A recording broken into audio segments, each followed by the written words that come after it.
Alhamdulillah di tahun ini saya dinyatakan lulus terpilih. Kisah Dede Hanafia, anak buruh tukang las di Palembang yang lolos jadi polisi, pantang menyerah 2 kali gagal. Kisah inspiratif datang dari seorang calon siswa Bintara Polri tahun 2024 Polda Sumatera Selatan bernama Dede Hanafia. Dengan latar belakang sederhana dan penuh keterbatasan, Dede yang diketahui merupakan anak buruh tukang las ini tak pernah menyerah dan terus berjuang untuk meraih mimpinya. Tekad dan kerja kerasnya pun membuat dirinya berhasil menggapai mimpinya yakni menjadi anggota polisi. Dede menceritakan ini ketiga kalinya dia ikut tes dan tahun ini merupakan tahun terakhirnya karena batas usia seleksi.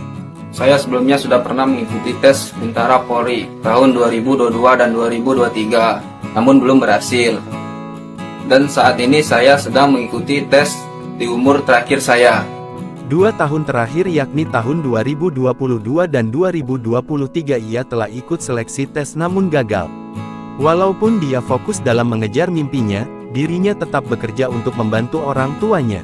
Kerja di salah satu minimarket kota Palembang sebagai pramuniaga.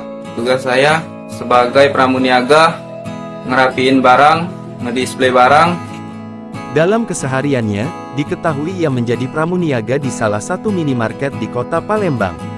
Perjuangannya pun membuahkan hasil. Kerja keras mengantarkan Dede menjadi polisi. Sang ayah, Edi Suwanti merasa bangga dengan keberhasilan anaknya. Edi Suwanti, orang tua dari Dede Hanafia. Pekerjaan saya sehari-hari adalah sebagai guru harian lepas, sebagai tukang las. Anak saya yang sekarang sedang mengikuti tes Bintara Polri tahun 2024. Terima kasih kepada Bapak Kapolri, Kapolda, dan Karut SDM Polda Sumsel. Alhamdulillah anak saya sudah lulus terpilih tanpa dipungut biaya sedikit pun. Harapan saya sebagai anak saya bisa menjalani pendidikan dan lancar dan dilantik menjadi anggota Polri.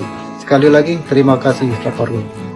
Ia mengucapkan terima kasih kepada Kapolri yang telah menerima anaknya menjadi anggota kepolisian di Polda Sumsel.